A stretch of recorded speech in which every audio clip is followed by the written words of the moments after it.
श्रीमन्महागणाधिपतये नमः। लक्ष्मीनारायणाभ्यां नमः। उमामहेश्वराभ्यां नमः। वाणीहिरण्यगर्भाभ्यां नमः। शचीपुरन्दराभ्यां नमः। मातापितृचरणकमलेभ्यो नमः। इष्टदेवताभ्यो नमः। कुलदेवताभ्यो नमः। ग्रामदेवताभ्यो नमः। स्थानदेवताभ्यो नमः। वासुदेवताभ्यो नमः। सर्वेभ्यो देवेभ्यो नमः। सर्वेभ्यो ब्राह्मणेभ्यो नमः। श्रीगुरुचरणकमलेभ्यो नमः। ओम सिद्धिबुद्धिसहिताय श्रीमन्महागणाधिपतये नमः। गुरु वशिष्ठ जी भरत जी से कहते हैं कि सुनहु भरत भावी प्रबल, बिलखि कहो मुनिनाथ। हानि लाभु जीवनु मरनु, जसु अपजसु विधि हाथ। कि हानि लाभ जीवन मरण यश अपयश यह सब विधाता के हाथ है। और ऐसा विचार कर किसे दोष दिया जाए, अस विचार के ही दे ये दोषु। और व्यर्थ का ही पर कीजिए रोसु। और व्यर्थ किस पर क्रोध किया जाए। तो हे तात, तात विचारु करहु मन माही, सोच जोगु दशरथु नृपु नाहि। तो हे तात मन में विचार करो, राजा दशरथ सोच करने के योग्य नहीं है। और कौन कौन सोच करने के योग्य हैं वह वशिष्ठ जी भरत जी को गिना रहे हैं कि सोचिए विप्र जो वेद विहीना, तज निज धर्म विषय लय लीना। तो ब्राह्मण का सोच जो वेद नहीं जानता, धर्म छोड़कर विषय भोग में लीन रहता है। असोचिय नृपति जो नीति न जाना, जहिन प्रजा प्रिय प्राण समाना। उस राजा का सोच करना चाहिए जो नीति नहीं जानता और जिसको प्रजा प्राणों के समान प्यारी नहीं। सोचिए बय सुकृपन धनवानु, जो नय अतिथि शिव भगति सुजानु। भाई जो अतिथि सत्कार और शिव जी की भक्ति करने में कुशल नहीं, उस वैश्य का सोच करना चाहिए। सोचिए शूद्र वे प्रयव मानी, मुखर मान प्रिय ज्ञान गुमानी। उस शूद्र का सोच करना चाहिए जो ब्राह्मणों का अपमान करने वाला, बहुत बोलने वाला, मान बड़ाई चाहने वाला, ज्ञान का घमंड रखने वाला है। असोचिय पुनिपति वंचक नारी, कुटिल कलह प्रिय इच्छाचारी। उसके बाद स्त्री, उस स्त्री के सोच करने की बात वशिष्ठ जी कह रहे हैं जो पति को छलने वाली, कुटिल कलह प्रिय और स्वेच्छाचारिणी है। और फिर ब्रह्मचारी की बात करते हैं कि सोचिए बटु निज व्रत परिहरई, जो नहीं गुर आयसु अनुसरई। और उसके पश्चात गृहस्थ की कह रहे हैं कि उस गृहस्थ का सोच करना चाहिए कि सोचिए गृही जो मोह बस, करई कर्म पथ त्याग। यानी कर्म मार्ग का जो त्याग कर देता है। और फिर सन्यासी की बात करते हैं कि सोचिए जति प्रपंच रत, विगत विवेक विराग। जो दुनिया के प्रपंच में फंसा हुआ सन्यासी है और ज्ञान वैराग्य से हीन है, उस सन्यासी का सोच करना चाहिए। और फिर वानप्रस्थी की बात करते हैं कि वही खानस सोई सोचई जोगु, तपु बिहाई जई भावई भोगु। जिसको तपस्या छोड़कर भोग अच्छे लगते हैं, वह वानप्रस्थ सोचनीय है। असोचिय पिसुनय कारण क्रोधी, जननी जनक गुर बंधु विरोधी। उसका सोच करना चाहिए जो चुगलखोर है, बिना कारण क्रोध करने वाला है। और साथ ही माता पिता गुरु भाई बंधुओं के साथ विरोध रखने वाला है। तो सब विधि सोचिए पर अपकारी, निज तनु पोषक निर्दय भारी। तो सब प्रकार से उसका सोच करना चाहिए जो दूसरों का अनिष्ट करता है, पर अपकारी और अपने शरीर का पोषण करता है और बड़ा भारी निर्दयी है। सोचनीय सब ही विधि सोई, जो न छाणी चलु हरिजन होई। और वह तो सभी प्रकार से सोच करने योग्य, सब ही विधि सोई। कौन? जो न छाणी चलु हरिजन होई, जो छल छोड़कर हरि का भक्त नहीं होता। इसलिए सोचनीय नहीं कौशल राउ, भुवन चारि दस प्रगट प्रभाऊ। कौशल राज महाराज दशरथ जी सोच करने योग्य नहीं है, सोचनीय नहीं कौशल राउ। अब भुवन चारि दस प्रकट प्रभाव, जिनका प्रभाव 14 लोकों में प्रकट है, जगत की तो छोड़ दीजिए। तो भयउ न अहै न अब हो निहारा, भूप भरत जस पिता तुम्हारा। तुम्हारे पिता जैसे राजा न तो हुआ, न है और न अब होने वाला ही है। तो विधि हरिहरु सुरपति दिसिना था, बरनहि सब दशरथ गुण गाथा। कि ब्रह्मा विष्णु शिव इंद्र दिक्पाल सभी दशरथ जी के गुणों की कथाएं कहा करते हैं। तो हे तात, कहु तात के ही भांति को करिहि बड़ाई तास, राम लखन तुम शत्रुघ्न सरिस सुवन सुचि जासु। तो हे तात, गुरु वशिष्ठ जी भरत जी से कहते हैं कि हे तात कहो, उनकी बड़ाई कोई किस प्रकार कहेगा जिनके श्री राम लक्ष्मण तुम और शत्रुघ्न सरीखे पवित्र पुत्र हैं। आज का प्रसंग इसी के आगे वशिष्ठ जी दशरथ जी से और क्या कह रहे हैं कि सब प्रकार भूपति बड़ भागी, बादि विसाधु करियते ही लागी। यह सुनि समुझ सोचु परिहरहु, सिर धरि राज रजाय सुकरहु।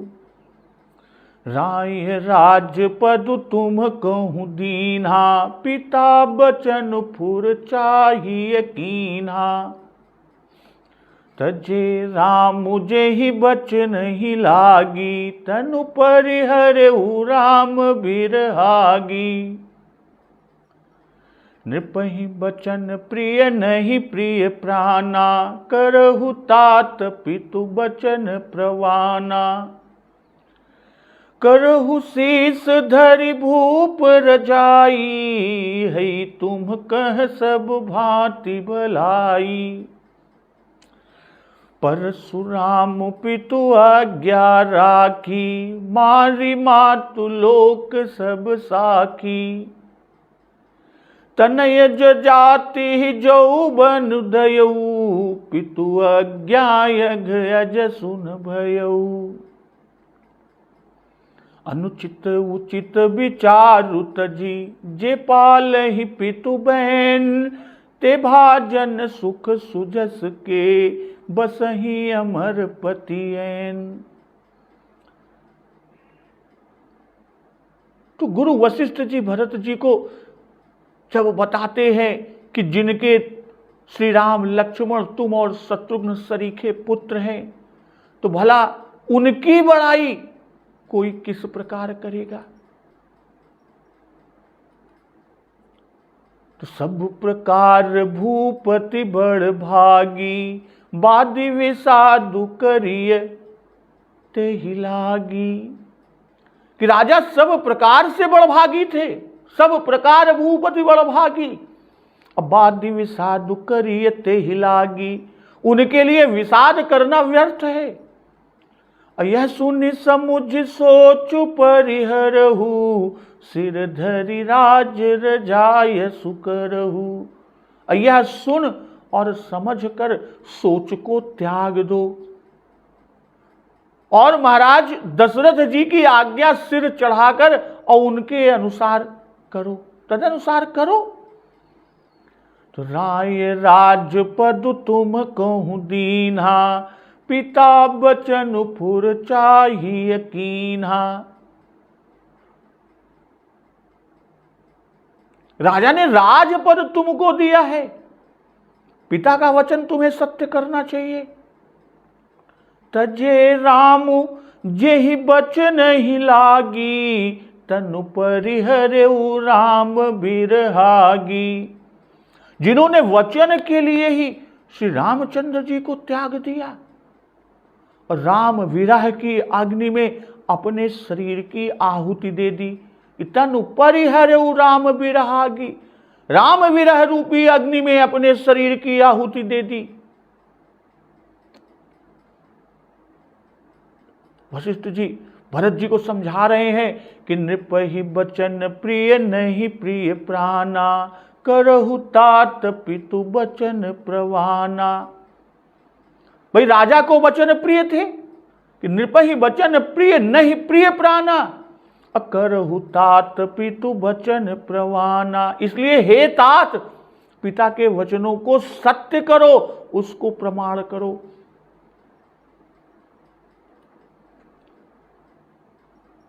तो वशिष्ठ जी भरत जी को समझा रहे हैं कि सब प्रकार भूपति बड़ भागी, बादी विषादु करियते ही लागी। कि सब प्रकार अर्थात केवल ऐसे पुत्र के जन्म से ही नहीं,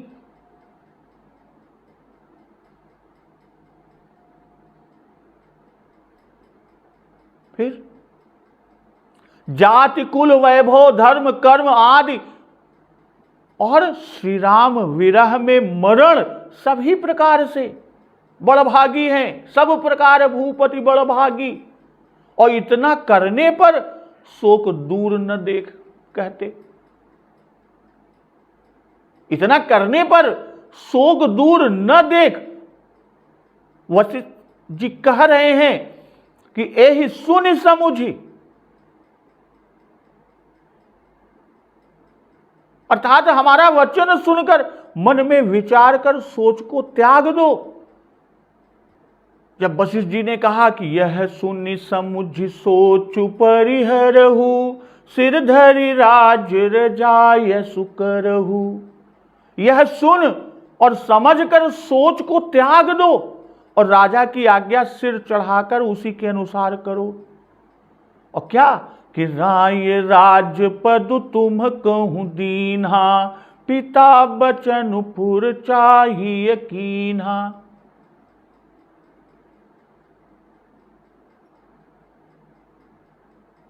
पहले राज रजाय सु कहे और यहां पिता वचन। कहने का भाव एक तो यह राजा की आज्ञा है और उस पर भी यह पिता की आज्ञा है, तो दोनों तरह से तुमको माननीय है, मानना ही चाहिए, मानने योग्य है। भाई राजा की आज्ञा भंग न करना चाहिए। यह कहकर फिर बताया कि वह आज्ञा क्या है। राजपद दीन्हा, राय राजपद तुम कहूं दीना। क्या दिया? राजपद दीन्हा। और यह कहकर फिर पिता वचन की गुरुता को दिखाते हैं। महाराज दशरथ जी के वचन की कि तजे राम जेहि वचन ही लागी, तनु परिहरेउ राम बिरहागी। राजा को वचन इतना प्यारा था कि श्री राम जी को त्याग दिया, पर वचन को न त्यागा। इसलिए पिता के वचनों को हे भरत तुम सत्य करो, महाराज के वचन का गौरव देखो और समझो। ऐसे वचन का उल्लंघन नहीं करना चाहिए। नृपहि बचन प्रिय नहीं प्रिय प्राणा, करहु तात पितु बचन प्रवाना। तो पिता के वचनों को सत्य करो। करहु शीस धरि भूप रजाई, हई तुम कह सब भांति भलाई। भाई राजा की आज्ञा सिर पर धर के ये करो। कैसे? राजा की आज्ञा को सिर पर रख कर करो, अर्थात आदर पूर्वक राजा की आज्ञा का पालन करो।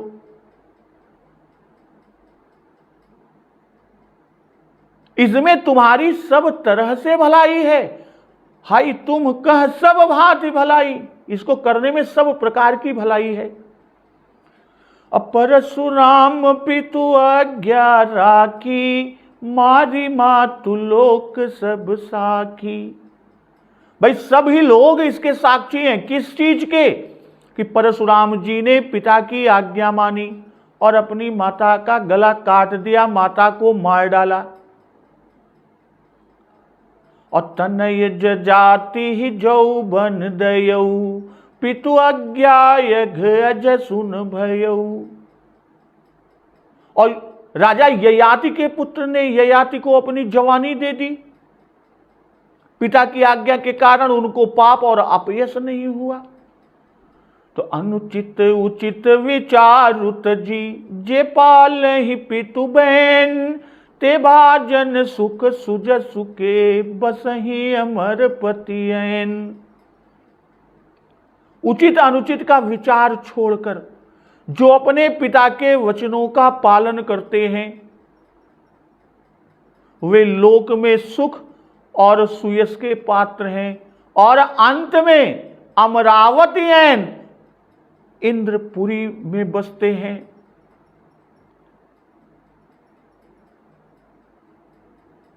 सब भांति भलाई। बाबा गोस्वामी तुलसीदास जी लिख रहे हैं कि करहु शीस धरि भूप रजाई। भाई पिता की आज्ञा को, राजा की आज्ञा को सिर पर धारण कर करो।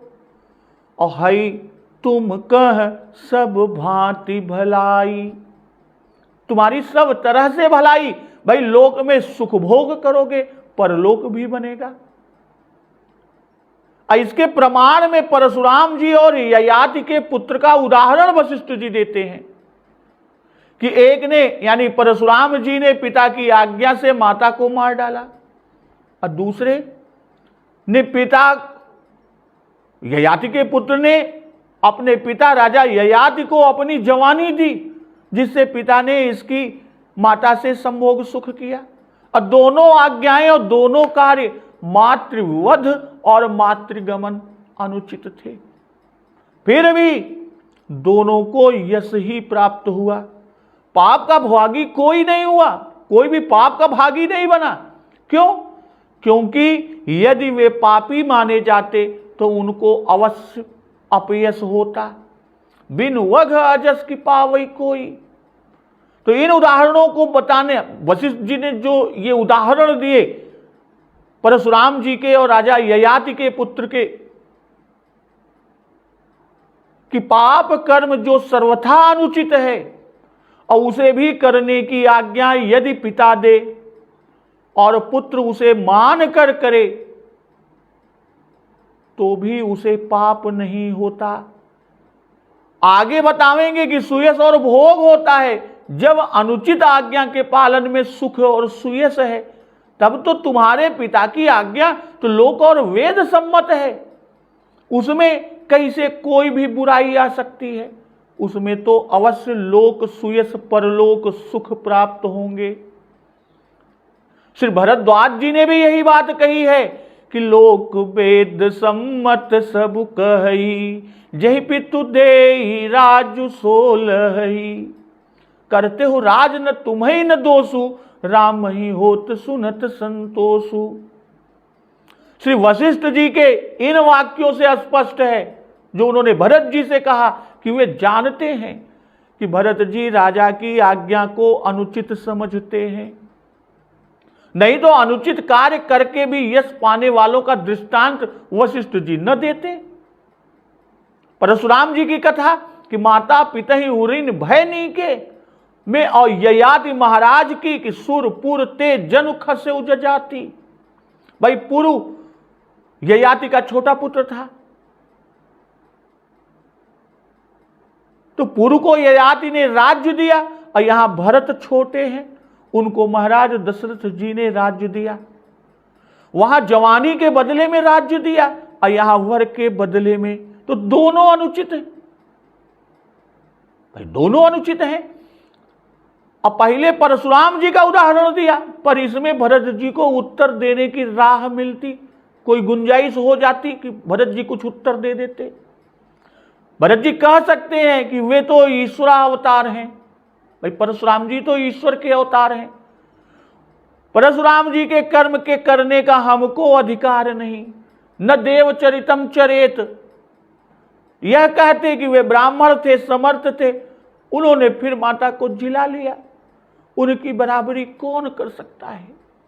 इसलिए दूसरा उदाहरण मनुष्य और वो भी क्षत्रिय राजकुमार का और उसी वंश का दिया वशिष्ठ जी ने। और ये भी कहा सब साखी, कि मैं ही नहीं कहता, सब लोग जानते और कहते हैं। इसलिए कि अनुचित उचित विचारु तजी, जे पाल ही पितु बहन, ते भाजन सुख सुजस के, बसही अमर पतियन। भाई कुछ विचार ना करो। गुरु वशिष्ठ जी भरत जी से कह रहे हैं कि हे भरत कुछ विचार ना करो, पिता की आज्ञा का पालन करो। इसका फल आगे कहते हैं कि ते भाजन सुख सुजस के, बसही अमर पतियन। भाई सुख सुयस उनमें भर जाता है और ऐहिक तथा पारलौकिक दोनों सुख बनते हैं। सुख और सुयस इस लोक में और अमर पति ऐन परलोक में मिलते हैं। तो सुख और सुयस दोनों धर्म के फल हैं कि सुख चाहे मूढ़ न धर्म रता, अपावन जस की पुण्य भिनु होई। इससे बता रहे हैं कि अनुचित आज्ञा का पालन भी धर्म माना जाता है, न कि अधर्म। यदि इसकी गणना पुण्य सुकृत में न होती तो सुख सुयस दोनों लोकों में कैसे प्राप्त हो सकता है। और जो कहा कि बसही अमर पति ऐन, यह बता रहे हैं कि बहुत काल तक इंद्रलोक का सुख उनके ही यहां रहकर मिलता है। तो पितृभक्त को इंद्रलोक प्राप्त होता है। भरत जी की चेष्टा को देखकर भरत जी को राज्य की इच्छा नहीं है, इसे वे अनुचित समझते हैं कि बड़े के रहते छोटा राज्य करे, यह अनुचित है और इसे पाप समझते हैं भरत जी। तो मुनि वशिष्ठ ने यह वचन कहे और यही सिलसिला आगे भी कि अवश्य नरेश बचन फुर करहु, पालहु प्रजा सो कुपरिहरहु। कि राजा का वचन अवश्य सत्य करो। हे भरत, महाराज दशरथ जी के वचन को अवश्य सत्य करो। अपालहु प्रजा शोक परिहरहु, प्रजा का पालन करो और शोक को छोड़ दो, शोक का त्याग करो। तो सुरपुर नृपुपाई परितोषु, तुम कहो सुकृत सुजसु नहीं दोषु। इस प्रकार स्वर्ग में राजा सम्यक प्रकार से संतोष पावेंगे, यानी महाराज दशरथ जी संतुष्ट और प्रसन्न होवेंगे। वेद विदित सन्मत सब ही का, जहि पितु देई सो पावई टीका। तुमको पूर्ण और सुंदर यश मिलेगा, दोष नहीं लगेगा। वेद में प्रसिद्ध है और सभी का यानी स्मृतियों संहिताओं पुराणों सब का सम्मत है। वेद विदित सम्मत सब ही का, अजहि पितु दे सो पावई टीका। कि जिसको पिता दे वही राज तिलक पाता है, अर्थात अभिषिक्त होता है। वही पुत्र अभिषिक्त होगा जिसे पिता देता है। तो करहु राजु परिहरहु गलानी, मानहु मोर बचन हित जानी।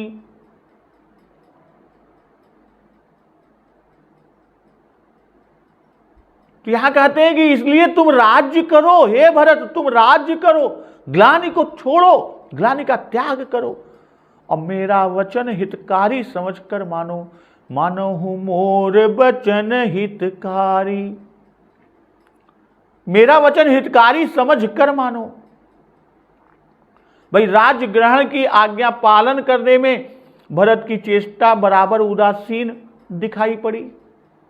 इसी से बारंबार पिता के वचन पालन करने को कहे और सब तरह से निर्दोष दिखाकर सबको सुख और उनको भी लोक परलोक दोनों में सुख और सुयश की प्राप्ति को दिखाया कि सिर धरि राज रजायस करहु और पिता बचन फुर चाहिए कीन्हा करहु तात पितु बचन प्रमाना।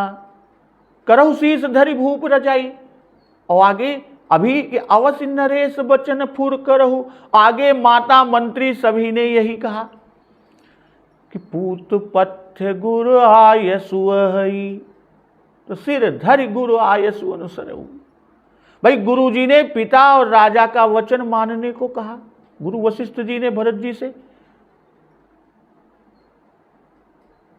क्योंकि राज आज्ञा अमेट है और पितु आज्ञा पालन बड़ा भारी धर्म है कि पितु आयस सब धर्म का टीका।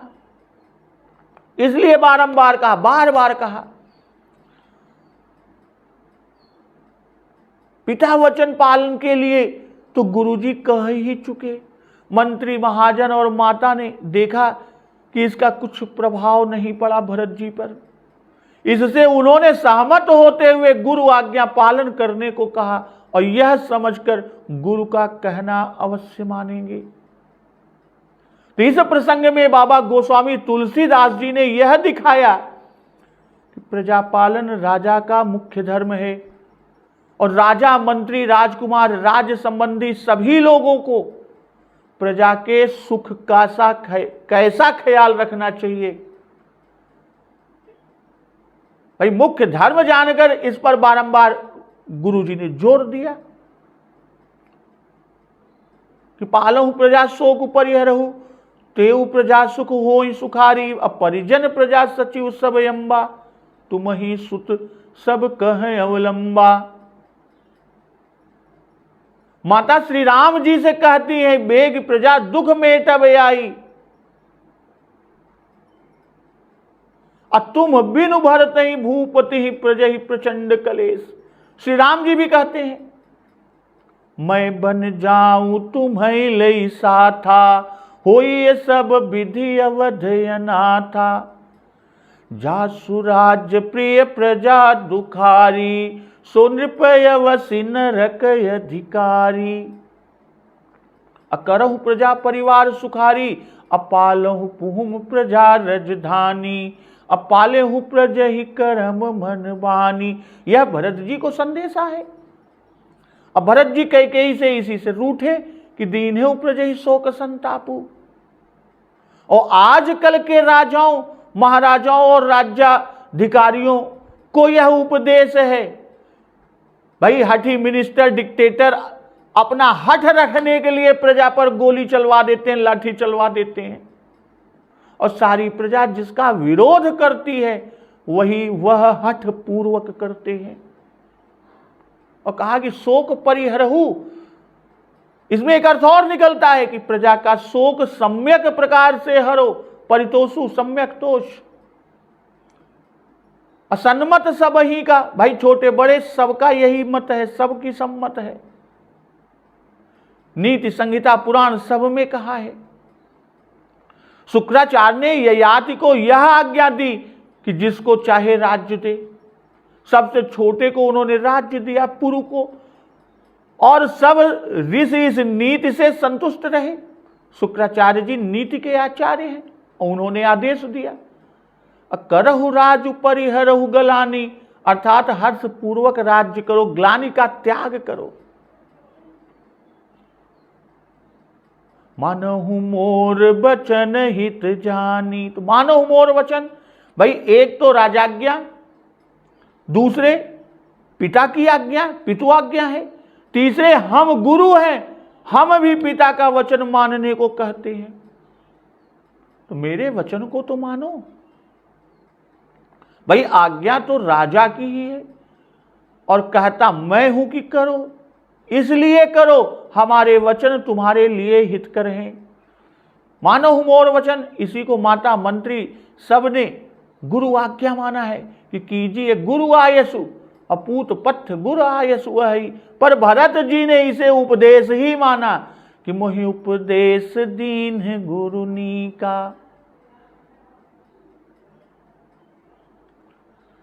सुन सुख लहब राम भय देहि, अनुचित कहब न पंडित केहि।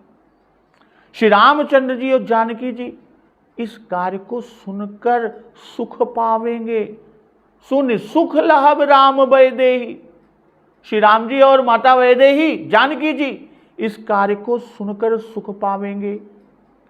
और अनुचित कहब न पंडित केहि, कोई भी पंडित यानी बुद्धिमान या विद्वान इसे अनुचित नहीं कहेगा। तो कौशल्यादि सकल महतारी, तेहु प्रजा सुख वो ही सुखारी। भाई कौशल्या आदि सभी माताएं भी प्रजा के सुख पाने से सुखी होंगी। अमरम तुम्हार राम कर जानहि, सो सब विधि तुम सन भल मानहि। भाई जो तुम्हारे और श्री रामचंद्र जी के मर्म को जानता है या जानेगा, वह सब प्रकार तुमसे भला मानेगा। तो सौंपेहु राजु राम के आए, सेवा करे स्नेह सुहाए।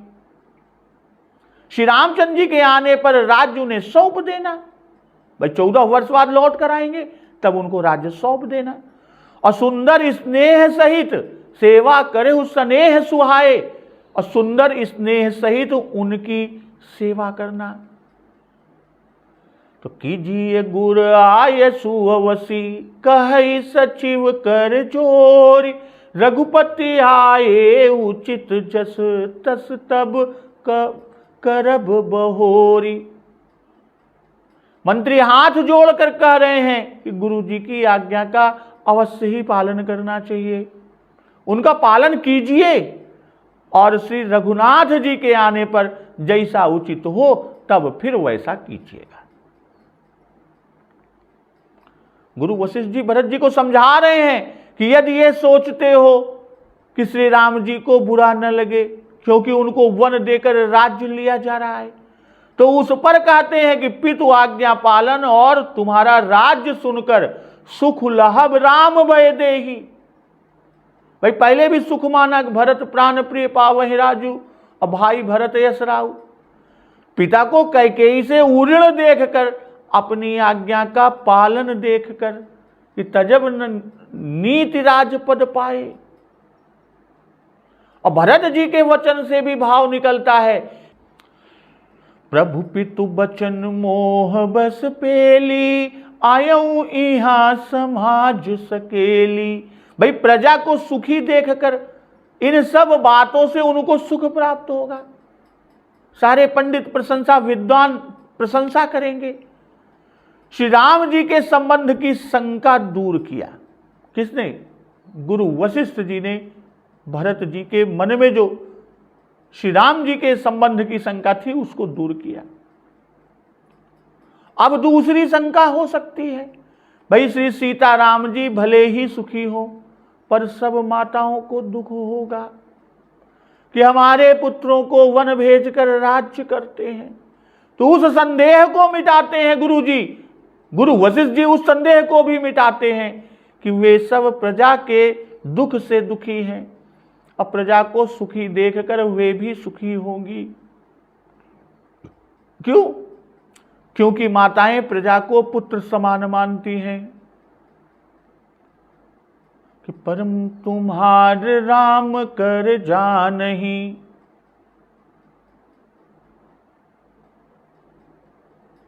माताएं तुम्हारे और राम के मर्म को जानती हैं। तो मर्म तुम्हार, परम यानी मर्म तुम्हार राम कर जानहि।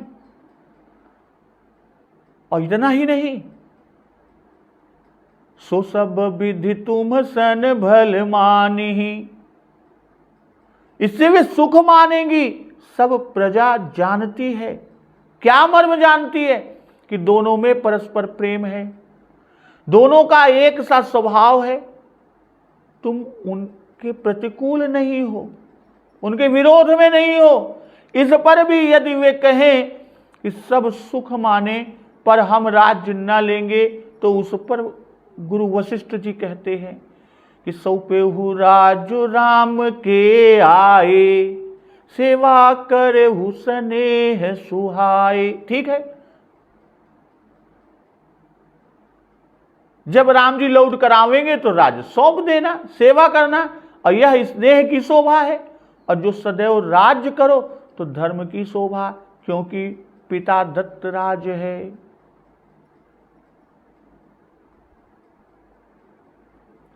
कीजिए गुर आय सुअवसी, करहि सचिव कर जोरी।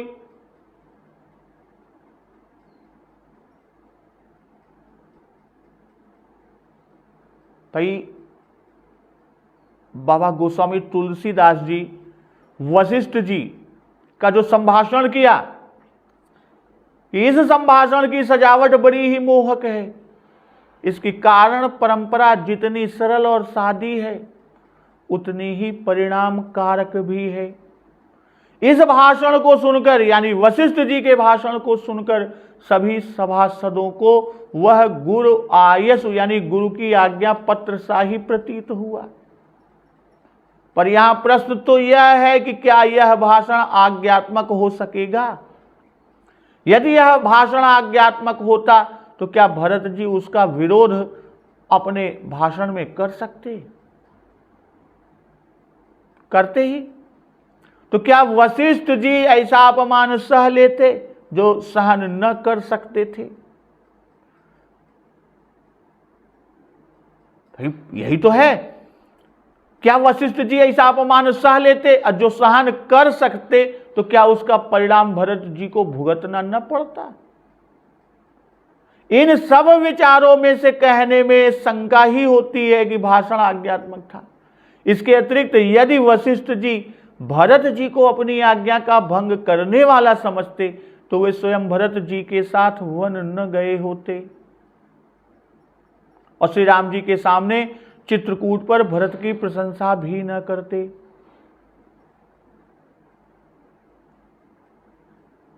इन सब कारणों से मालूम होता है कि वशिष्ठ जी का भाषण केवल लोक रंजनार्थ था। यथार्थ में उनको भरत जी की परीक्षा ही लेनी थी और देखना था कि वे कैकेयी के पक्ष में शामिल तो नहीं। जो शामिल होंगे तो वे उनके यानी वशिष्ठ जी के रस भरित भाषण का आधार लेकर राज्य करेंगे, और यदि ऐसा ना होगा तो कम से कम उनके आगे के विचार तो उनके मुख से बाहर ही आ जाएंगे। इस तरह से इस भाषण को दो अर्थ वाला प्रयोजन समझते हैं। वशिष्ठ जी के सच्चे सच्चे राजनीति निपुण समझते हैं। अमानहु मोर वचन हित जानी, भाई ये गुरुवाक्य शुद्ध आयसु नहीं है, केवल उपदेश मात्र है। भरत जी यही कहते हैं कि गुरु उपदेश दीन मोहिनी का। भाई गुरु वशिष्ठ जी त्रिकालज्ञ हैं कि तुम त्रिकाल दर्शी मुनि ना था, कि तुम त्रिकाल दर्शी रघुनाथा, विश्व बदर जिमि तुम्हारे हाथा। भाई मंत्री अवधवासी श्री भरत जी के विषय में सशंक है, शंका अभी है। उनका भाव सब पर प्रकट करने के लिए यह उपदेशात्मक भाषण वशिष्ठ जी ने किया। चित्रकूट में भी वशिष्ठ जी परीक्षा के हेतु ही कहते हैं कि सकुचौ तात कहत एक बाता, तुम कानन गवनो दो भाई। भाई भरत जी भी इस बात को जान गए, इसी से कहते हैं कि जव फुर कहूं तो नाथ निज, कीजिए वचन प्रवान। तो भरत जी का अनुपम परम उच्च आदर्श चित्रण करने का सच्चा प्रारंभ इस भाषण से ही हुआ। सौंपेहु राजु राम के आए, सेवा करे स्नेह सुहाए। भाई इस प्रसंग में जो कुछ वशिष्ठ जी ने मंथन करके कह दिया, अंत में वही हुआ। साथ में इस बात को आज्ञा की भांति गुरु जी ने नहीं कहा, केवल अपनी सम्मति दी कि करहु राज परिहरहु गलानी, मानहु मोर वचन हित जानी। कहने का भाव कि मैं आज्ञा नहीं देता, मैं भले के लिए कहता हूं, इसलिए बात को मानो। आज्ञा में हेतु नहीं दिया जाता। भाई हेतु दिया गया तो वह आज्ञा नहीं, सलाह है। श्रुति में है कि सत्यम वद धर्मम चर।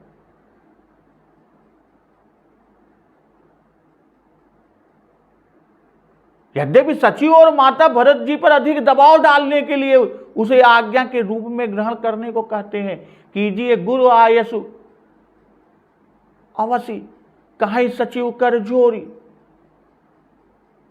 परंतु भरत जी ने वैसा नहीं माना। वे कहते हैं गुरु उपदेश दीन मोहिनी का, प्रजा सचिव सम्मत सब ही का। भाई भरत जी को कुछ कहने करने का अवसर मिल गया, नहीं तो वहीं पर कथा की समाप्ति थी। भाई गुरुजी के वचन स्पष्ट हैं, पर मंत्रियों के वचन संदेहात्मक हैं। इसलिए लगी लपटी कही कि तब तस करब। इससे सिद्ध होता है कि मंत्रियों को अभी तक भरत जी के अंतःकरण का कुछ भी भेद नहीं मिला।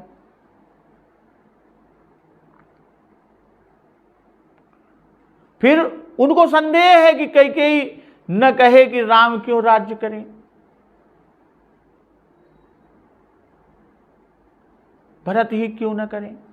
इसी से अपने को बचाते हुए कहते हैं, संभव है कि सोचते हो कि 14 वर्ष बीत जाने पर फिर ये राज्य न छोड़ना चाहें, तब भी इनके अनुकूल हो जाएं। कौन? प्रजा भी इनके अनुकूल हो जाए। तब अभी से कैसे कह दें कि श्री राम जी को राज्य दे देना, और कर जोरी विनय पूर्वक, क्योंकि सब प्रजा पीड़ित है। व्यवहार बिगड़ गया और इनसे कुछ बना ही नहीं, इससे वे अपनी ओर से कुछ नहीं कह सकते।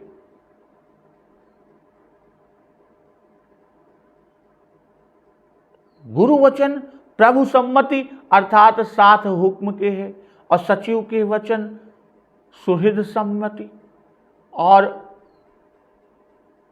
मन मिलान के साथ है। इससे वे हाथ जोड़कर मन की चाह के अनुकूल कहते हैं। तो इस तरह आज यहां पर गुरु उपदेश प्रसंग समाप्त हुआ, यह प्रकरण समाप्त हुआ।